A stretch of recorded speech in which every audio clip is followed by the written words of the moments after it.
भारतीय छात्र सांसद के इस मंच पर उपस्थित सभी मान्यवर तथा यहाँ उपस्थित सभी युवा शक्ति को मैं प्राजक्ता भांगे सहृदय प्रणाम करती हूँ। मैं मानती हूँ कि राजनीति में युवा नेतृत्व कभी हकीकत हुआ करती थी, जो आज बस बयानबाजी बनकर रह चुकी है। आज के भारत का युवा जहाँ भारत तेरे टुकड़े होंगे ऐसे नारे लगाता है, आज के भारत का युवा खालिस्तान पाकिस्तान जैसे नारों का समर्थन करता है, तब उसी भारत की उसी जमीने 23 साल के शहीद आजम सरदार भगत सिंह की वो हिम्मत भी देखी है, जहां वो अपने फांसी के फंदे को चूम कर गले से लगाते हैं और अपनी शहीदी से इस देश में क्रांतिकारियों का नया सैलाब खड़ा कर देते हैं।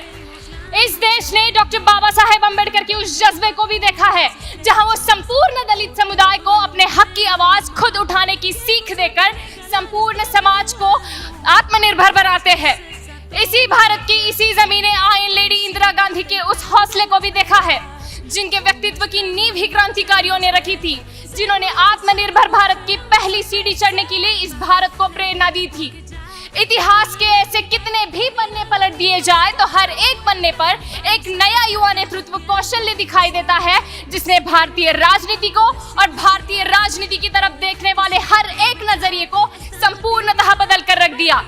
राजनीति की इस परिभाषा से हटकर जब हम मराठा साम्राज्य को भी याद करते हैं, तब महज 10-12 साल की उम्र में राम रानी, तारा रानी, महारानी येसुबाई से राजनीति की शिक्षा लेकर आने वाले समय में मराठा साम्राज्य को औरंगजेब से बचाती है। 26 साल में हारे हुए सभी मराठा साम्राज्य किले महज 6 महीने में फिर से स्वराज्य में शामिल करती है। तब तत्कालीन कवि उन पर लिखते हैं, सम्राज्ञी ना समर कुशला लोकनेत्री प्रतापी, सत्ता धन्ना नमो नीरणी आपुले राज्य स्थापी, नारी नोहे अमर जगती ज्योती ही पौरुषाची, तारा रानी जननी आमच्या अस्मितेची यशाची।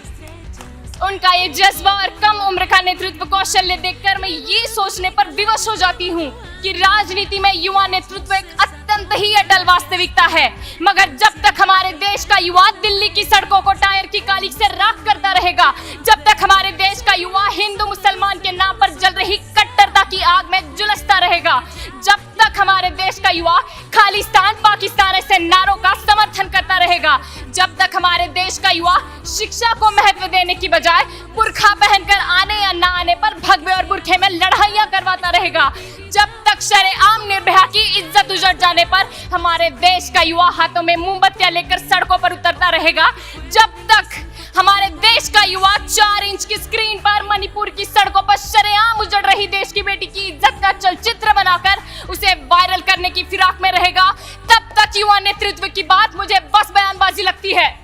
अंत में मैं बस इतना कहना चाहूंगी कि किनारों पर खड़े समंदर पार होते नहीं, नभ को निहारने से चांद तारे हासिल होते नहीं। तोड़ो अपनी सीमाओं को, खुद को और काबिल करो, ताकत दो अपने पंखों को, एक उड़ान और भरो।